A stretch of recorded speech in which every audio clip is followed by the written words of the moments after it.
Hello, and welcome to Apollo Bay WordFest and our 28th Warm Winter Words. We bring this event to you from Unruly country, and we acknowledge the traditional owners of these lands and seas of the Maar Nation, and pay our respects to elders and knowledge holders from the past, of today and those yet to come. We invite you to find a cosy nook and a warming cup for your hands, because we have 3 compelling conversations to share with you, with women who are not shy of making waves. Whether it's exploring missing voices and narratives in Australian history and writing in general, power imbalances between the sexes, the importance of mental health awareness and services, or discussing the V word, our guests will definitely warm up your winter's afternoon. This conversation is between Christie Thompson and Kate Grenville. Christie is an Apollo Bay local and author of Snakebite, and is head of English at Apollo Bay P12 College. She will now introduce you to Kate. Apollo Bay WordFest acknowledges that all their events and conversations take place on Gadigal country of the Maar Nation, and we pay our respects to elders past, present and emerging. Welcome to Apollo Bay WordFest's Warm Winter Words 2021. I'm Christie Thompson, and here with me in conversation is Kate Grenville, one of Australia's most prolific, well-known and treasured authors. She's published 15 books of both fiction and non-fiction, but is perhaps best well-known for her colonial Australia trilogy, The Secret River, Sarah Thornhill and The Lieutenant. A Roommate of Leaves, Grenville's eagerly anticipated new novel, was released last year amid the lengthy COVID lockdowns of 2020, her first novel in a decade.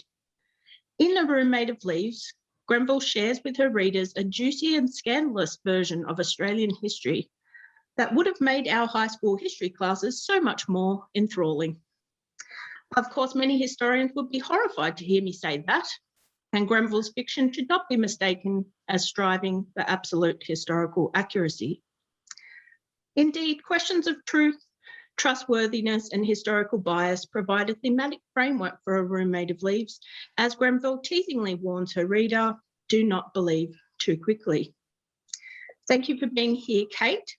On a personal note, as a reader and a teacher, it's a thrill to meet you and be able to pick your brain about your writing. I've been a fan of your novels for many years. I never quite moved past the favourites being Lillian's Story and Dark Places.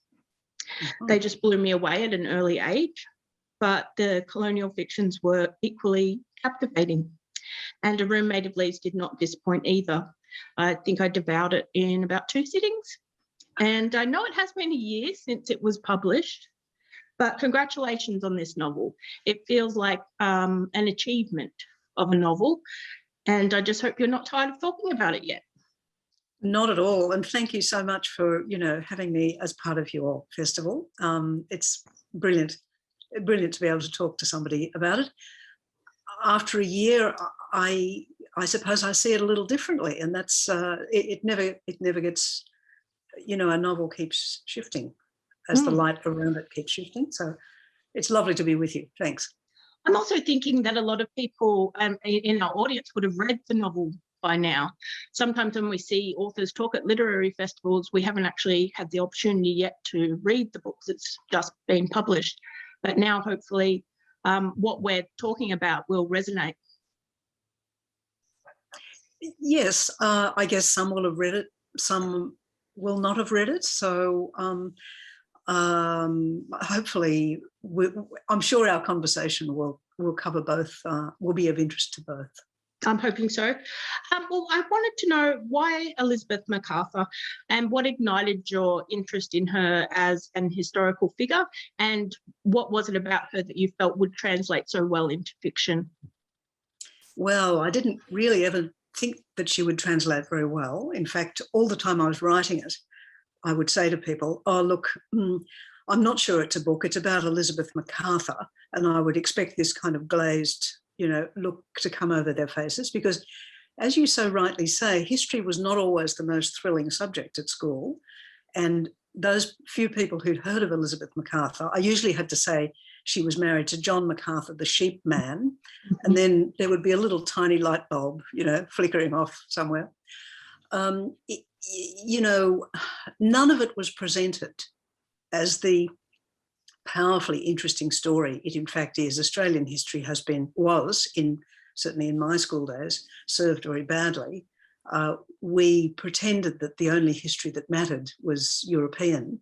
If we were very lucky, a little bit of American or Asian, but Australian history was considered very dull. So when I came across Elizabeth MacArthur, I found her a fascinating and enigmatic character, but I didn't expect anybody else to. So it's a lovely surprise that other people seem to. I was fascinated by her letters, which are on the whole quite polite, conventional, bland letters, but just now and again, there's a phrase or a sentence and you think, oh, wait a minute. She's writing these letters because they're going to be read aloud in the parlour. She can't really share her, you know, thoughts. But behind that screen of the genteel late 18th century lady or woman is somebody that I can relate to, somebody who's shrewd and maybe a little bit cynical, sometimes quite amusing. And there's a couple of moments in the letters when I think, oh, okay, she was also sexy. So all those things came together and I thought, okay, I can not only rescue this woman perhaps from obscurity and boredom, but also say something about how we need to not believe too quickly what we think we know. Well, it's interesting that you say that you picked up on part of her letters and read something sexy into her character, because I read a few, probably not as many of the letters as you did, but they are quite dull and perfunctory. And I was wondering what read to your reading of her sort of tantalising and scandalous, in some senses scandalous, private world. Was it The Blush with Mr. Dawes? It was The Blush. It's just one, just a sentence. She's describing the fact that she went and had lessons in astronomy with Lieutenant William Dawes, who, of course, I had already written about. The lieutenant is basically about Dawes, although I've given him a different name. So it was in the context of that research that I came across this letter of Elizabeth MacArthur's. So she's learned astronomy from him, but she says, look, astronomy is a very difficult subject. And she says, I found that I had mistaken my abilities and I blush at my error. Now, the word blush, I mean, it's kind of innocent enough, but I thought, oh, it's quite a physical word. And then I thought, why do we blush? You know, we blush when we're emotionally engaged with something. It's one of the few moments in the letters where a sudden sense of a real, living, breathing, you know, full-blooded person emerged. And I suddenly, in that moment, the novelist in me thought, oh, she had the hots for William Dawes. Okay, there's a story. Or, I mean, it could equally be read in another way. But this is the interesting thing about the way you've treated historical documents, because she, even in your fictions, she defers to his intelligence quite regularly. So she might have been embarrassed about her lack of education. Well, certainly that's the surface meaning, and it's presumably what the people who read her letter in the parlour would have taken it to mean. But to me, having slogged through a fair number of her rather impersonal letters, and it sounds as if you have too, that one little physical moment, that moment of amazing sexuality and kind of physical immediacy, it leapt out of me like a shout. And I have to say, I'm actually not the only person who has picked that sentence out. Several of the other people who've written about Elizabeth MacArthur have noticed that. It's jumped out at them too. So yes, I may well be, you know, inventing. I am, after all, a novelist. But it also kind of alerted me to the fact that one of the things I could do in the book, as well as tell the story of Elizabeth MacArthur and perhaps extrapolate beyond what was certainly what's provable, to giving her an affair with Dawes. One of the things I could talk about is the unreliability of knowledge, how we always have to be humble in the face of what we think we know. We have a document that says, you know, I blush at my error. Oh, does that mean X or Y? As you say, it could mean either. So that means we have to stay I think as human beings, we don't like uncertainty. Mm. We'd actually rather be wrong than not be sure. So we leap to sort of grab one thing or another. And as I wrote the book over 20 years, I gradually came to see that that was the real subject. The real subject is how do we know what we think we know? Why do we believe certain things and not others? So let's keep an open mind and let's be humble in the face of an instinct to want to pin things down too quickly. Perhaps that instinct belongs to more to the field of historians than it does to the field of people that are interested in interpreting literature. It occurred to me that it would be instinctual for people such as ourselves. I teach English, and yourself as a novelist, to look for those hidden meanings or subtexts in, whereas historians may not. Oh, look, I think good historians do. I mean, it's what they're trained to do, and it's what they should do. And most of them do, I think. I think, though, that when you're dealing with, when you're dealing with the raw material of history, the actual original documents, there is that temptation to make it into a story. And I can see that historians are caught in a bit of a cleft stick, because if they say, look, perhaps this was true, perhaps that was true, maybe this, maybe that, that doesn't actually make for a dramatic read or a smooth read. It's not comforting. It doesn't offer that nice, comfortable certainty. So there is that temptation to just draw a bit of a straight line across all those doubts and uncertainties. But as I say, it is the discipline of history to look at a document and to question it, and to say, to ask questions like, who wrote this document? Why did they write it? What were they trying to do? Who were they writing it for? All those questions that we should always ask of every bit of information that comes in. One of the things I thought when I was writing this book was, everybody should have, because it was the time of, the whole Trumpian stuff was happening. I thought everybody should have written, engraved across the screen of their computers, do not believe too quickly. It's interesting, because I think my reading of the do not believe too quickly, and correct me if I'm wrong, but the epigraph do not believe too quickly, and in your introduction, in which there's this playful insertion of yourself as the editor of Elizabeth's memoir or documents, I felt like it was something of a playful riposte to historians who have challenged your versions or fictionalizations of history. Is that fair to say? No, not really. Look, it was a couple of historians, and they had their own agenda. So no, but I did. Once I got onto that idea of having a kind of nested set of Russian dolls of truth and fiction kind of alternating, that was hugely fun to write. So I started with real documents, that is her real letters, which are in the State Library of New South Wales. And I've quoted from a lot of those in the book. And around that, I've done this embroidery of extrapolated invention, if you like. So I've taken that thing about I blush at my error, and I've constructed a whole scene, a whole part of the book about it.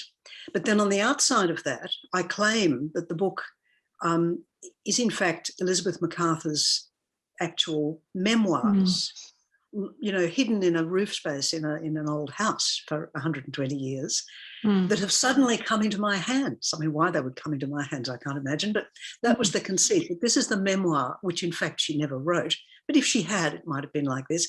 And then the outside layer beyond that is that I found these things, I found this memoir, and all I've done is type it out, transcribe it, and, edit it a little bit and presented it to you. So I had a lot of fun with that kind of,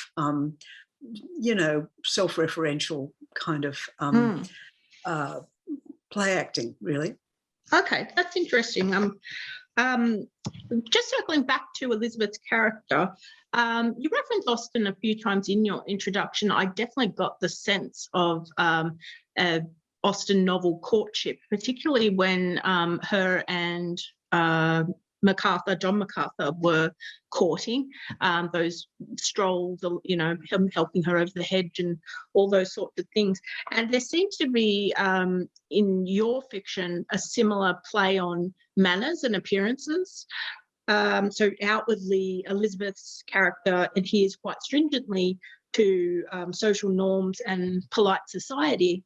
But what we have access to as readers challenges and subverts all of those expectations and the limitations placed upon her. She's highly aware of those limitations. But I just wondered if, in some senses, she is quite almost duplicitous in the manner in which she will present herself in polite society versus the manner in which she is, or is this merely what she has to do to ensure her survival?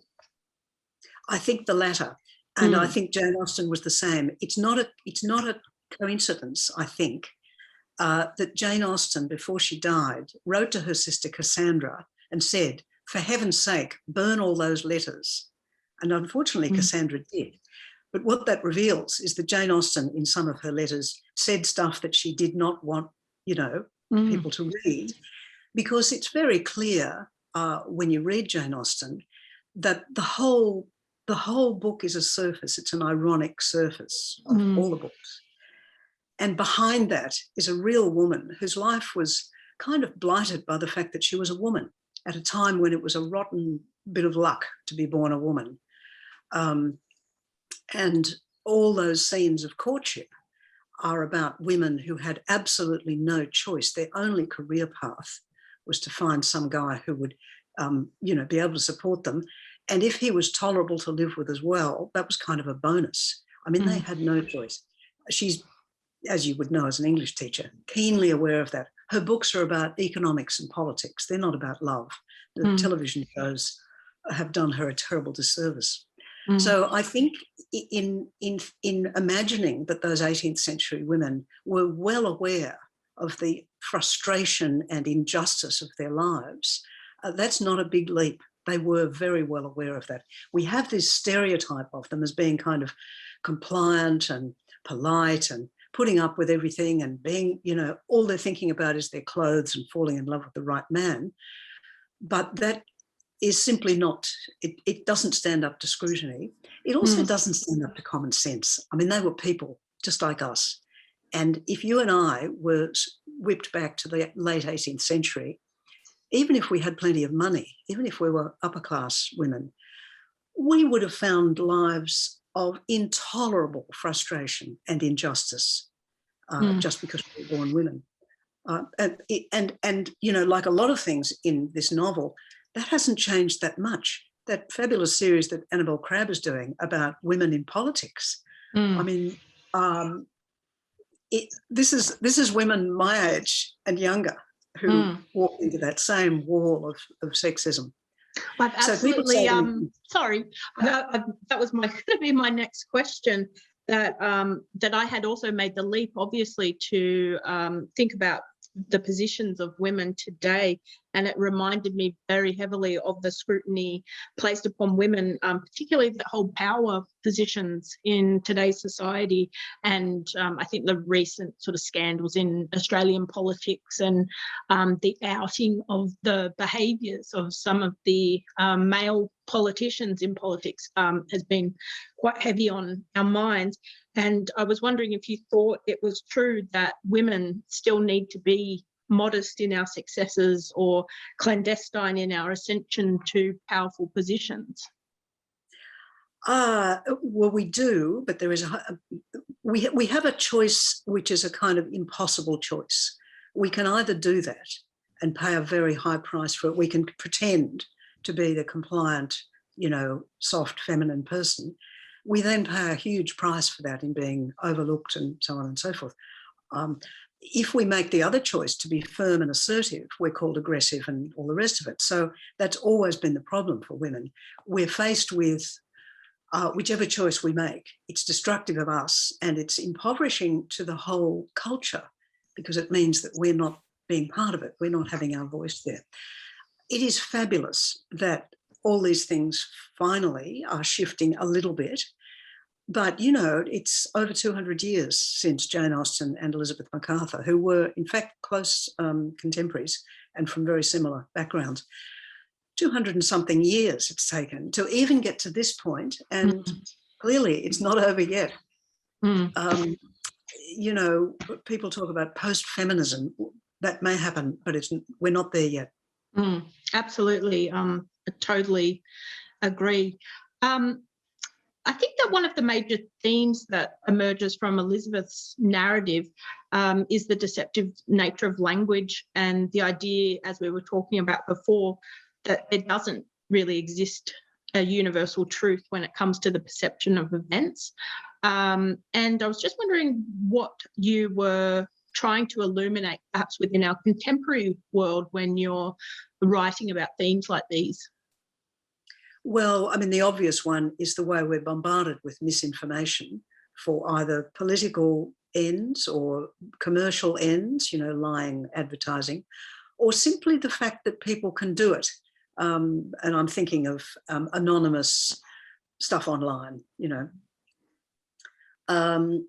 So it's very much, and of course, social media, the internet has just amplified what has always been around, amplified it hugely and dangerously. The written word has a power. You know, if you read something often enough, for example, online, a tiny flicker of doubt. Well, speaking for myself, if I read it enough and it comes with an authoritative enough looking appearance, I think, oh, you know, I met a racist not long ago. I don't often meet them because I live in, you know, inner city Melbourne, and we choose our own companions basically through life. But anyway, I met this guy professionally, and he spurted a whole lot of stuff that was straight out of that racist QAnon kind of playbook.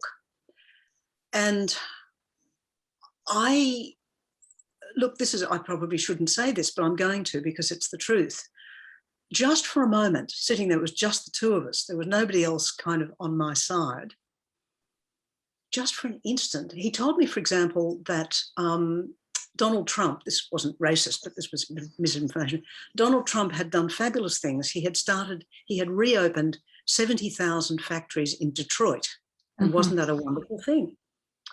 And just for a moment, I thought, oh, wow, maybe that's true. Maybe Trump really has done good things. And I mean, that moment passed, but I thought, if knowing all that I know, and I'm fairly well informed, I can have that flicker of doubt, how vulnerable we are. We are all vulnerable to that. So yeah, it was a very humbling, it was something I needed to learn, that. And also what I needed to learn was how difficult it is to engage with, for example, a racist who hasn't really thought out anything and is deeply misinformed. You can try to engage, and it rapidly becomes just a shouting match. And I went away thinking, okay, I've learned something very interesting today, and it's a puzzle that I have to go on thinking about. How do you actually, not even how do you convince them of the correct way of thinking, how do you engage without it becoming aggressive? That seems to me a really important moment in history to talk about that, because it's the nature of the internet. I was trying to buy a vacuum cleaner a while ago, and I went on one of those forums, and, you know, somebody said, oh, this brand is best. And within 2 exchanges, this thing had become unbelievably, obscenely vitriolic over what kind of vacuum cleaner you should buy. Something in human nature that loves it occurs to me that the overload of information, or the bombardment of different information sources, it only increases our tendency to just look for confirmation bias as to our own views, because if we have to wade through mountains and mountains of information, the things that immediately come to our attention, and also through algorithms, obviously digital algorithms, are those things that reaffirm our views. Yes, that's right. We're already vulnerable, and all those mechanisms can tap into it. And I think basically it's what I maybe said in the beginning, which is that we hate having to live with uncertainty, having to suspend two contradictory ideas and accept that they might both have some truth in them is a really uncomfortable place to be. We'd much prefer to just speed right along to certainty on one side or the other. It does. It occurs to me that your novel that almost sums up your novel, because at points I felt extremely conflicted and uncomfortable, which I'll come to later, I think, with perhaps the way I felt about Mr. MacArthur, and also probably the depiction of Indigenous and settler relationships. But just one more on Elizabeth, because I'd read a Guardian review of A Room Made of Leaves, and in the title of that review, they described Elizabeth as an unruly woman. And I found that description both unflattering, problematic, and inaccurate, as I'd read her as this incredibly controlled individual, calculated, very careful, and that her rebellion was largely covert, as we said before, and something that was shared with the reader. And I was just wondering if you'd come across many of these types of interpretations of her character being an unruly woman. Isn't that interesting? I must have read it and slipped over it. You know, my first thought is it's partly, I mean, I can't imagine an Australian reviewer using that word of Elizabeth MacArthur, but it is perhaps part of the stereotype of the colonial Australian woman from Britain's point of view, that a woman with a bit of, you know, energy and assertiveness has to be kind of put down in that way by being called unruly. It's a diminution. It's a, you know, it's a kind of insulting dismissal of what was. I mean, Elizabeth was clearly, I mean, the real Elizabeth MacArthur, as well as my fictional version of her, was clearly super smart. I mean, she ran the family business, which was gigantic. You know, all those sheep and all the rest of it. For many years, when her husband was away, he was away in England for the whole of the time, or nearly all the time, that the merinos were bred. So all those, I mean, he was on the $2 note and called the father of the wool industry. Of course, it must have been her, probably with help from some other people, you know, people that worked for her probably. He must have had very little to do with it. He was good at selling it, but I don't think he had much to do with breeding it. So she was super smart. And as you say, very controlled. She was smart enough to see, as Jane Austen women are, smart enough to see that you had to be strategic in life. And being strategic was sometimes pretending, as she does, to agree with her extremely difficult husband in order to persuade him covertly to do what she thought was right. She was an amazing woman. She was also, I think, quite passionate. I've just put together a book of her actual letters because although I have talked about them as being rather conventional and bland, actually they're not all like that. And so I'm putting together a little collection in which she emerges as actually the woman that I've invented, oddly, you know, weirdly enough. Someone humorous, shrewd, quite cynical at times, and with a very, I mean, she could have been a politician, the way she managed that difficult husband of hers. Well, let's talk about John MacArthur, because I was very interested in his character. I felt myself wanting more of him in the because he was such a great source of entertainment and humour. But there was also this sense of pathos in his character. Like while he's immensely unlikable, there's points at which the reader feels sorry for him.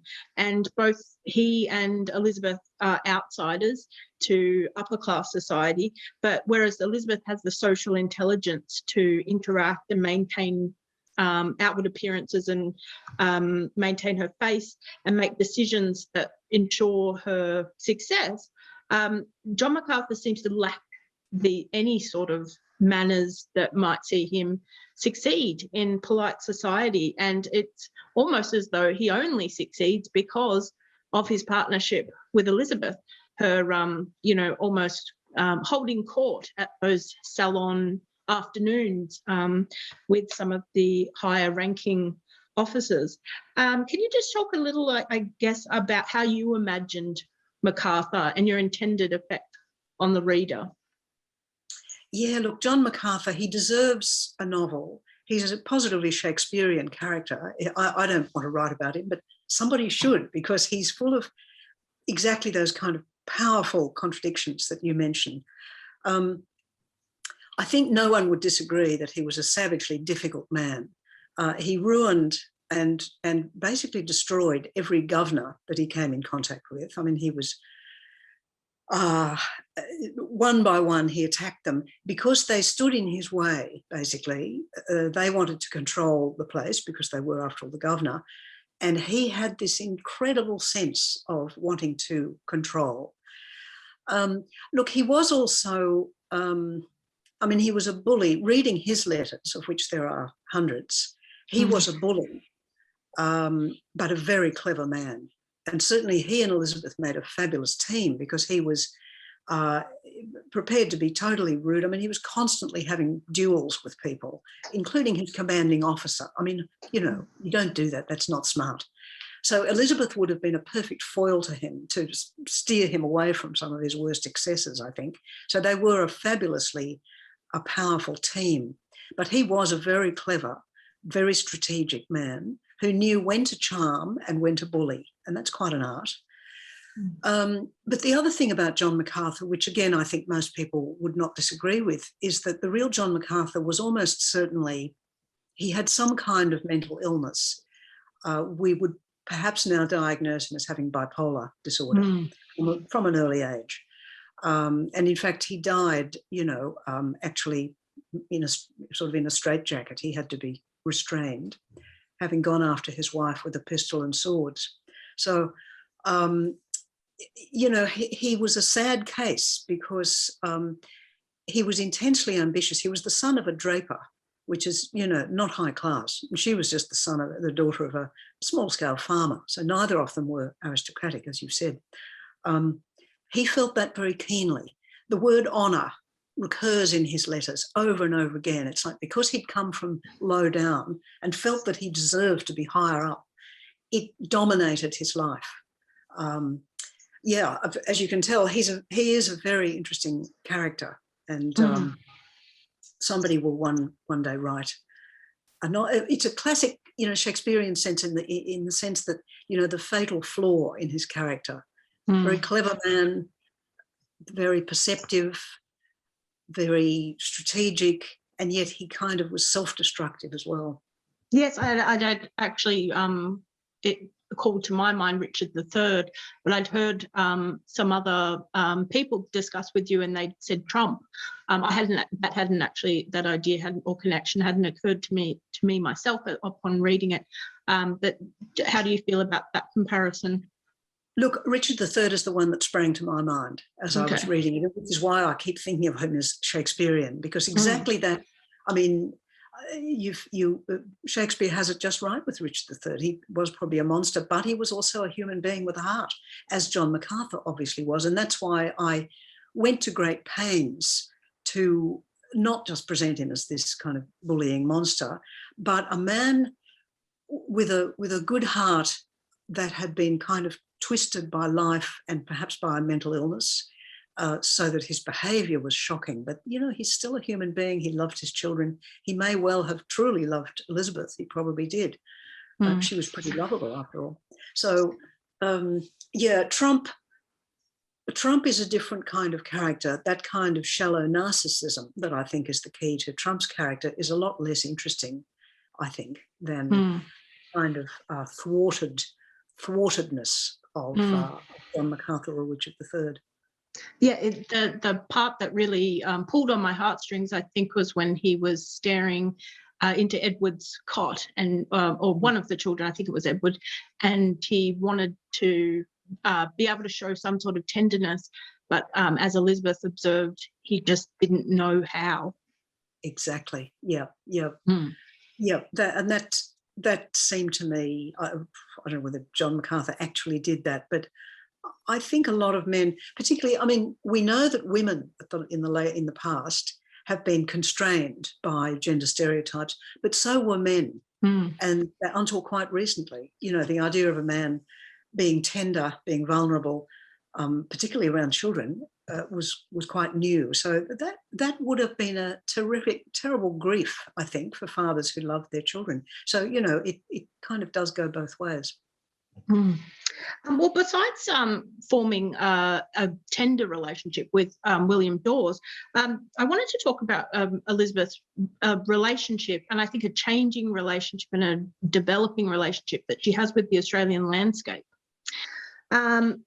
She has this developing attitude towards the Australian landscape. And I think upon first arrival, she seems to typify that English cultural cringe towards the dry, craggy bushland.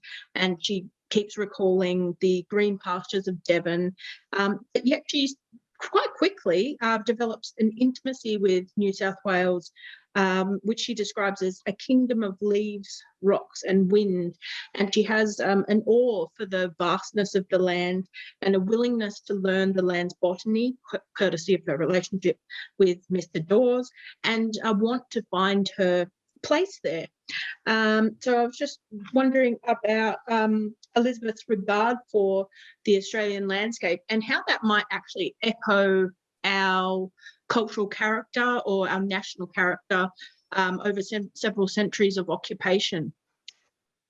Yes, terrific question. Gosh, you've really thought about the book. Thank you so much.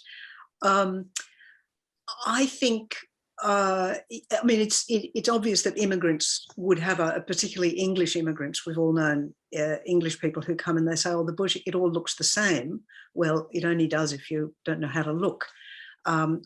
So that sense of coming to a new landscape and not understanding it and therefore dismissing it, that we can understand. It's what comes next and that's true of new immigrants now, but it's also, as you say, true of us culturally over the last 200 odd years, us white people. So for so many years, all that literature, Henry Lawson and all that, you know, the bush is the enemy, basically. It's a foreign, eerie, spooky, dangerous, malign place. And it's taken us, as it takes a new immigrant, a long time to be able to kind of read it differently and not read it as different and therefore kind of reprehensible, but to open our eyes to its difference and to realise that its difference is also at least as beautiful as what we came from. So Elizabeth's gradual understanding of that, absolutely, I think it's what Australians have had to do, white Australians have had to do over the centuries too, and we're still kind of working on that one. You know, you go to some beautiful vista in so many parts of Australia, and smack bang in the middle of this fabulous vista of natural wonders is the public toilet. It's kind of uncanny the way it's so often right there. And it's like we're going to show this place who's boss, that kind of feeling. Now that is changing, of course. And of course it was Dawes, I think, who would have, or at least in my book, it's Dawes who helps her to see. You kind of need someone, you need to be open enough to allow someone to show you, perhaps to ask the questions, certainly to be humble and open enough to watch that somebody else can see it differently. And William Dawes did that for Elizabeth, as I think he may well have. I mean, he really did teach her botany. That's historical fact, as well as astronomy. And when you read his own work, you know, his language diary about the Sydney language, you can see how much he loved the place. And that would have been very illuminating for her. But we do need help, which is why we need to listen to Aboriginal people, Indigenous people, when they talk about this land. We need to sort of shut up and listen about all that. That I think that's absolutely correct. And I was sort of thinking about whether we do understand the land now or we have a better understanding, and I think that willingness to listen to the traditional owners and custodians of the land is what's going to get us there or have us progress. Elizabeth's perspective on the Australian landscape, it often seems grounded in romanticism. Yet there's also strong aspects of Enlightenment thinking in the manner in which he utilises the land for financial profit. At one point, she describes it as the land as the one commodity in which New South Wales was rich. And she establishes herself, her and John, as landholders in that sort of traditional Lockean sense of property ownership. I was just wondering if it was a conscious authorial decision on your behalf to have Elizabeth grapple between these schools of thought. That's, again, so interesting.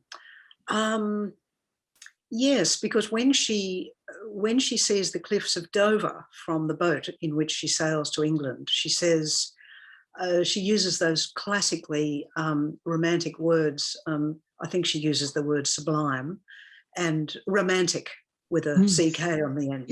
It's like those cliffs matched a sort of literary convention about the sublime and the romantic and the beautiful. That's what nature was supposed to look like. And so, like I think many of the British, when she came here, all she could see, and certainly I think all John could see, was land as commodity to be used. But one of the reasons I called the book A Room Made of Leaves is to show that actually over the course of her life, whether this is true of the real Mrs. MacArthur, I don't know, but in the novel, over the course of her life, she came to see it very differently, as we white Australians are coming to see that this is not just a quarry. We shouldn't just be digging it up and sending it away. It's a precious, I want to say, spiritual resource, certainly for the Indigenous people, and it sort of should be for us too. So she comes to see that. And The Room Made of Leaves, the first one is the one where she and William Dawes share some time together that's very precious for her. But the second one is the one at the end of the book where she's an old woman about to die.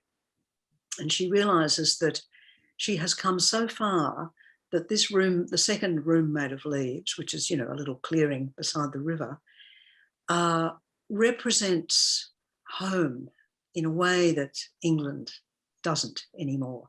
This is that when she dies, she thinks, I want my dust to become part of the dust of this place. Mm-hmm. I want to join this place. I want to engage with it. So that's a huge difference. And what she sees is that, what she says in that last scene is, I know that it's not my land. It's not my room made of leaves. It never has belonged to me and it doesn't now. But I'm also, it's the only place I want to be. Mm. And that was my way of trying to bring this to the present, where people like me, descended from, British people, have that dilemma. And where we go with that, I think, is a very interesting question. Well, I think that was extremely effective, the way that you did that, because there were certainly moments where I grappled with my sympathies, I guess, towards Elizabeth. On one hand, her ventures seem to mark the symbolic beginning of land rights struggles and frontier wars and devastating loss of habitat and vegetation in the name of capitalist enterprises. And I was thinking at one stage, is this just an early Gina Reinhardt, pillaging the land to be used for her own advantage? But you have reconciled that with her acknowledgement that and the idea that this will never truly belong to her. She can have a place there and share in it, but it's not her land. Do you think that one can write historical fictions without being influenced by the contemporary viewpoints and sensitivities? Well, perhaps one can, but I can't. I actually, of course, I'm interested in the past, but my interest in the past is because that has made the present what it is. So all my historical books are really about the present. They're about how did we get here? Because this is the problem we have to deal with now. Let's go right back and undo the knot, see how we got here. So that's the sense in which I do somewhat resist the label historical novelist. I always say, well, I'm writing about today. My books are set in the past, but they're about today. So Elizabeth MacArthur's situation at the end of the book is very much about today. Look, I suppose there are people who write historical. In fact, a lot of historical fiction is just about the past, and that's good luck to them. But I'm only interested. Sometimes you have to, with a readership, I think, slide underneath the radar. You have to get in behind people's guards. And for example, with The Secret River, if you talk directly about what happened on the frontier, the guards go up, the kind of sort of what you think sort of swings into action.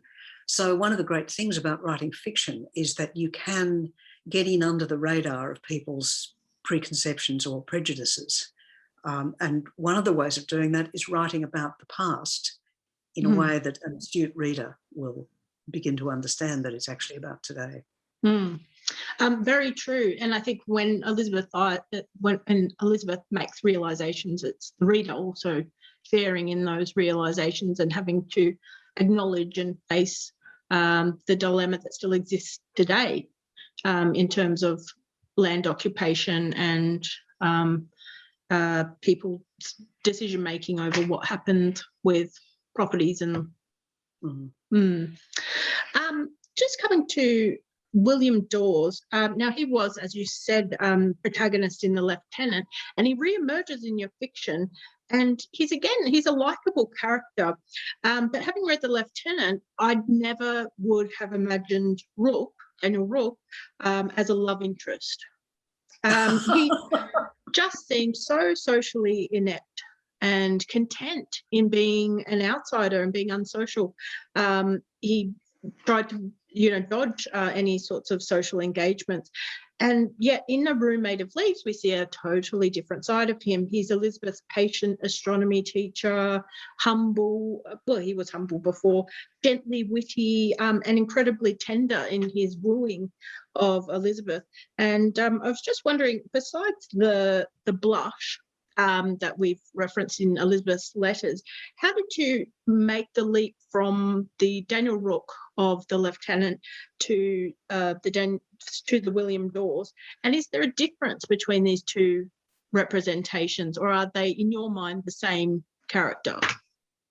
Yeah, in my mind, they are the same character, because in The Lieutenant, he shows the tenderness in the form of his relationship with he's a man of such open heart and kind of warmth that he, unlike most of the other settlers, is able to actually have relationships with the Indigenous people that he knows, respectful relationship, even playful relationship. He doesn't mind making a fool of himself. I mean, all that is evident from his language notebooks. What he comes across from those language notebooks as an intensely likable and extremely warm-hearted and emotional person, in fact. Now, he's also kind of nerdy, but one can easily be both those things. Nothing in his life in The Lieutenant has yet made that kind of emotional part of him blossom, but it's all there. And the relationship that he has with the young Indigenous woman, Pachigarang, I think I called her Tagaran in the book, is an emblem of his warmth and kind of his humanity, basically. So for me, it was no great leap to say, okay. And of course, when I was writing The Lieutenant, I actually gave him a mistress, a convict mistress, to whom he was tender and loving and all those things. Oh, right. And for a reason that is now slightly obscure. In fact, Elizabeth MacArthur was also in early drafts of The Lieutenant, because I already read the blush letter. And so I sent her along to flirt with Mr. Dawes, but Mr. Dawes was already suited with this convict mistress who has reappeared. She's Mrs. Brown. She's also reappeared in a room made of leaves. It was so nice to be able to rescue her. So look, I see a continuity there because those nerdy, awkward people, they just need the right circumstance to blossom, as we all do. He was an integral character because it was through him we were able, as readers, and through Elizabeth's interactions, we're able to have some more authentic, I guess, interactions with the Indigenous characters. And I feel like there's a sense that you've been careful to imbue your Indigenous characters with humour and humility. They're not merely stock characters. They actually or presented as victims of colonisation. I was just wondering if you think that much has changed in your approach to writing Indigenous characters since The Secret River was published. Well, they're very different. In The Secret River, I was writing very much from the point of view of the white settler, William Thornhill, and his lack of comprehension of what he was looking at. So he was looking at the Indigenous people, and in fact, he was figuring out a few things. I mean, at one point he says, gosh, you would almost think they were farmers, so he was kind of almost against his own prejudices. He was figuring stuff out, but he was looking with incomprehension at the Aboriginal people. And I was very, very exercised in that book, not in any way to try to be telling the Indigenous side of the story or anything like that. I had a horror of stepping into that world, which I had no place in, appropriation. I so much didn't want to do that. So the people in, plus of course it was the very early days of settlement, so there was a much less intense kind of connection, at least with Thornhill and the Darug people around his area. But with Elizabeth MacArthur, because she had Dawes as her kind of intermediary, it was possible then for her to have a relationship with those Indigenous people that Thornhill couldn't have. And also, of course, she wasn't taking their land at that point. She was a kind of interested visitor. And so she could afford to be genuinely interested. So it also gave me the chance to go a little further and to depict particularly the Aboriginal women, as has been my experience of Aboriginal women, always 2 steps ahead of you and very often finding you a source of great amusement. That's been my experience. And so I was able to kind of give that to them, and that was good because there's as you say, the victim thing, it's not untrue. They have been victims, but they have been so much more than that. And to be identified with victimhood is just so wrong. And of course, now things are, thank goodness, turning around in some ways, although not in others. Black people are still dying, etc., in custody. But we have a bit more understanding. Lots of Aboriginal writers, Bruce Pascoe's work, the collaboration that's about to be published between Bruce Pascoe and Bill Gamage, who's a great expert on the fire regimes of Australia. It's a whole new world starting to open up. Sorry, I've forgotten what your question was. I have raved. No, that's okay. I was, I'm very actually part of our WordFest, and our audiences, by the time they see us in conversation, will have seen Victor Stephenson's talk on fire control the day previous. So that is part of our festival as well. I would love to talk to you. I've made so many pages of notes, and just because I didn't want to run out of things to say, but I've actually kept you for an hour, so I might just ask a couple more questions and then try to wrap it all up. I think that one of the things I just can't gloss over was the 1797 Battle of Parramatta, and how you cast some doubt over how those events actually transpired. And I was wondering if you could just tell us a little about your reading of that event. Yeah, the Battle of Parramatta is it's happened at Parramatta, where John MacArthur was the military commander. And there's the thing that's called the Battle of Parramatta is when a group of Aboriginal warriors, led by a famous warrior called Pemulwuy, was supposed to have attacked the township of Parramatta, which was probably one of the most heavily fortified. It was a garrison. It was one of the most heavily fortified places in the colony. And there's only one account of the Battle of Parramatta, and it's written by a man who wasn't there. So clearly he was told, possibly by the military commander at Parramatta, what happened. Now, I read this and read it, and it just doesn't make sense as I've given these thoughts to Elizabeth in the novel.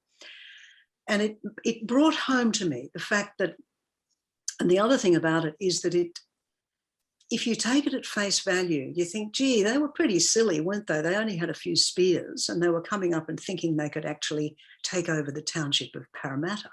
That's pretty silly.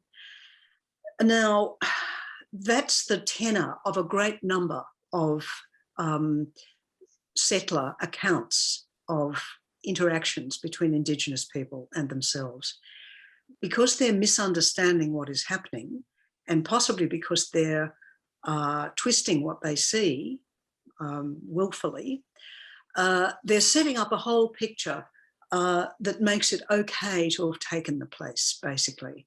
The subtext of the Battle of Parramatta, I think, when you read the account of it, is the subtext is, we won because we deserved to. And to me, that was shocking. And the more I thought about it, the more I thought, no, this is actually, it could all be invented. It certainly didn't happen the way the historical record presents it. It has to be taken with a huge pinch of salt. If our history is the history written down by white people, we need to take to that with an axe and chop open every one of those stories, have a look at it differently, accept that it may not be true. It's been written down, yes, but it may not be true. And the whole history that we believe about our country, about, the white history, could all be different if we just deconstruct all those stories one by one. So this was it's a passion with me to kind of deconstruct them, not to believe too quickly, to think, well, if the Indigenous people had the chance to write down or record their version of that, what would their story sound like? And to imagine my way into that, of course, it's very difficult. Other people would do it better, but it's a start. I think that you have written it with a deft hand, and I think that in the hands of somebody else it might have been disastrous, but this feels like an incredibly important piece of fiction. I think that The Secret River became an instant Australian classic, and now people associate your name with colonial fiction and contributions to that area, I guess, of the Australian literary canon. Do you ever think about your work in the context of that canon of Australian literature and the contributions that you might be making? Is there a larger purpose here? Oh, definitely. I think all my books have a slightly, there's a schoolmarm in me, deeply hidden, I think. All my books have a kind of, not exactly didactic, but if a book doesn't have something that I want to, nothing as a sort of explicit as a message, but I want to open up something for readers. Not that I have any answers, but I have a few questions that I would like readers to ask too. So I'm very proud of the fact that those books have become, particularly The Secret River. I mean, when it was published, there was this incredible outpouring of readers' mail into my inbox, and many of them said the same thing. Thank you for this. We have a hunger. We really want to know about our past. These are white people. we don't want to live with the lies that we've lived with for the last 200 years. So thank you for, just opening the thing, just a little tiny chink. So that I will go to my grave happy if people have felt that that was a way to begin to access what we white people need to do, which is to understand and listen and just step back a bit and so leave is room. is the next step for you then to keep working on that larger, building on that larger legacy or body of work? Is it now that's important to keep adding to? Well, I'd love to, but as you can see, I mean, I'm now 70, so I don't know how many more books I have in me. But certainly I'm never going to just write a book that's just entertainment to be, read on the beach. That's probably for sure. I don't know. The Letters of Elizabeth MacArthur, that's going to come out next year. And that seems worth doing because, again, it's kind of restoring her in a way to her full humanity. And also a bit of a counter to the person I've made in the book. This is her really, truly her real voice speaking. But certainly I think everything I write will always have a subtext of this matters. If it doesn't matter, I think I'd probably, a book is a long project. You have to have a powerful engine. And for me, the engine is, this is a question that actually matters. Even if I can't answer it, at least I want to ask it. Thank you so much, Kate Grenville. It's been an absolute thrill for me and such an absorbing, interesting conversation. It's probably one that you've had a dozen times already about this same book. But thank you so much. And I'm sure our readers really, really, and listeners, audience, really, really appreciate your time today. I've kept you for longer than I said I would, which is a little bit selfish. So thank you so much. And best of luck for everything else that you undertake. Thank you. Look, you've challenged me to think of some new things in your questions. So I really thank you for that. It's been a wonderful conversation. Thanks. Okay. Thank you, Kate. Warm Winter Words was brought to you by Apollo Bay WordFest in conjunction with Apollo Bay Arts and Jackson Hayat Films. We thank Writers Victoria and the Colac Otway Shire for their support of this event and look forward to you joining us again on the last Sunday in July in 2022.